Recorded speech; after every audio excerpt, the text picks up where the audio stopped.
et sœurs, bonjour. Je suis très heureux de vous retrouver pour cette commémoration de tous les fidèles défunts. Nous savons bien que toute vie s'oriente vers la mort et qu'un jour, inévitablement, l'échéance arrive.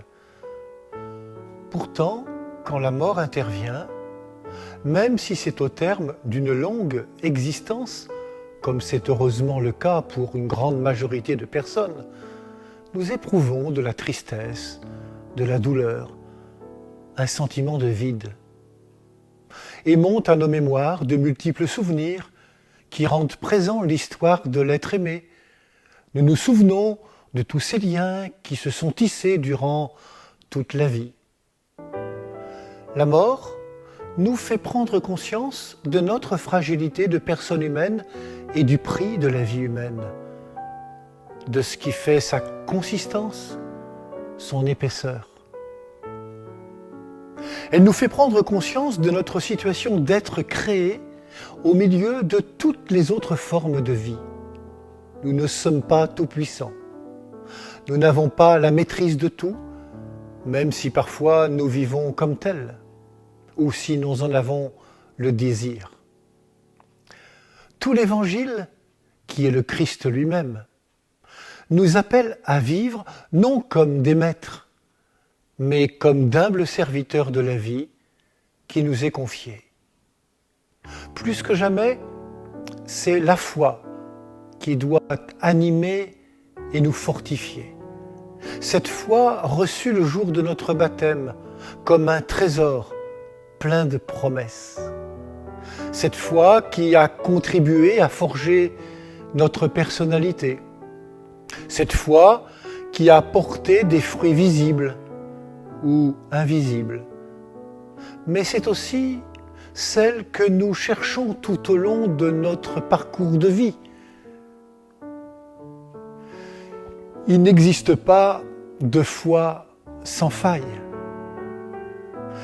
Nous voilà donc invités en ce jour de commémoration des fidèles défunts à mettre notre confiance dans la parole du Seigneur comme on peut la mettre dans celle d'un proche ou d'un ami.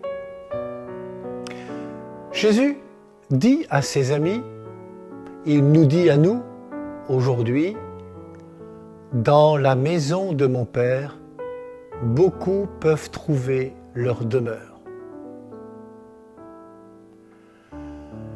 Il nous parle de maison dans laquelle nous pouvons avoir une place.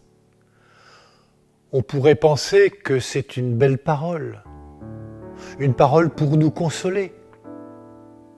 Mais celui qui parle ainsi, Jésus, engage dans cette parole sa vie tout entière. Ce qu'il dit, il l'illustre par toute sa vie. Il est celui qui fera tout pour nous conduire jusque dans cette maison. Comment ? D'abord, en nous laissant libres de croire ou de ne pas croire. Ensuite, en nous appelant à le suivre. Viens et vois. En proposant de faire le chemin avec nous. Il nous ouvre aussi à l'intelligence des Écritures. Il nous donne les clés pour les comprendre, afin qu'elles ne restent pas des textes, mais deviennent pour chacune et chacun paroles pour notre cœur. Jésus témoigne par les actes qu'il pose, des actes qui montrent son souci des plus petits, des malades, des prisonniers de toutes sortes de mal, des prisonniers de leur passé, prisonniers du regard qu'on leur porte. Jésus pose des actes qui libèrent. Tout l'Évangile en témoigne. Il est aussi celui qui offre le pardon et la miséricorde du Père. C'est ainsi que Jésus est crédible. Il se donne de la peine, ne compte pas les heures. Il sait se laisser rejoindre, il n'est jamais un donneur de leçons, il est un écoutant. Il acceptera de mourir sur la croix pour ouvrir le chemin qui conduit à cette maison du ciel.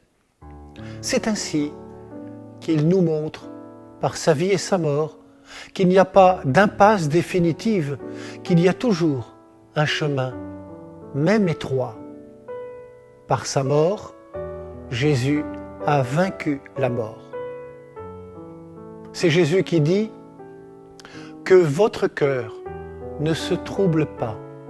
Vous croyez en Dieu, croyez aussi en moi. » Et à tout instant, nous pourrons le croire ou ne pas croire. C'est une invitation.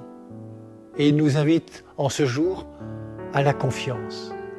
Chacun est libre de sa réponse. Mais réentendons sa parole. Je pars vous préparer une place, et là où je suis, vous y serez aussi. Dans sa maison, il y a place pour toute personne de bonne volonté. Et cette place, il nous la prépare parce qu'il nous aime. Il nous attend. Qu'il est bon, frères et sœurs, d'entendre qu'un amour nous attend même au-delà de notre mort. Amen, je vous le dis, c'est lui, la ceinture autour des reins, qui les fera prendre place à table et passera pour les servir. Après la Pâque de notre mort, ce passage vers la vie, Jésus nous promet non seulement de nous ouvrir grandes les portes de sa maison, de nous y accueillir les bras ouverts, mais aussi de nous servir. Voilà à quelle espérance Jésus nous invite et nous conduit. Qu'en ce jour où l'Église, notre famille, prie pour ses fidèles défunts, nous acceptions de nous laisser rejoindre par le Christ Jésus, le premier ressuscité. Amen.